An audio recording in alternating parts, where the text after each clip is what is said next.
আমরা সবাই আসলে একটা অসমাপ্ত পাজল।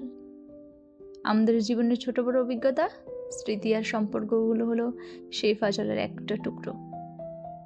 শৈশবের কিছু টুকরো খুব উজ্জ্বল রঙের, কৈশোরের কিছু টুকরোর ধারগুলো আবার একটু ভাঙা। কিছু টুকরো আমরা খুব যত্ন করে রাখি, আবার কিছু হারিয়ে ফেলি। সারা জীবন ধরে আমরা এই টুকরোগুলোকে একসাথে মেলানোর চেষ্টা করি একটা সম্পূর্ণ ছবি তৈরি করার জন্য, কিন্তু কোনো না কোনো একটা টুকরো সবসময় অনুপস্থিত থেকে যায়। কখনো সেই হারানো টুকরোটা হলো একজন মানুষ যে জীবন থেকে চলে গেছে, কখনো বা একটা স্বপ্ন যা পূরণ হয়নি, আবার কখনো সেই টুকরোটা হলো আমাদের নিজেদেরই একটা পুরনো সংস্করণ যাকে আমরা আর খুঁজে পাই না। আমরা সেই পাকা জায়গাটার দিকে তাকিয়ে থাকি আর ভাবি ওই একটা টুকরো ফেলেই হয়তো জীবনটা সম্পূর্ণ হয়ে যেত।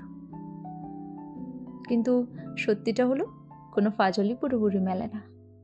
ওই পাকা জায়গাটাই আমাদের গল্প, ওই শূন্যতাটাই আমাদের মনে করিয়ে দেয় যে আমরা এখনো খুঁজছি, এখনো পথ চলছি। ওই অতৃপ্তিটাই আমাদের বাঁচিয়ে রাখে।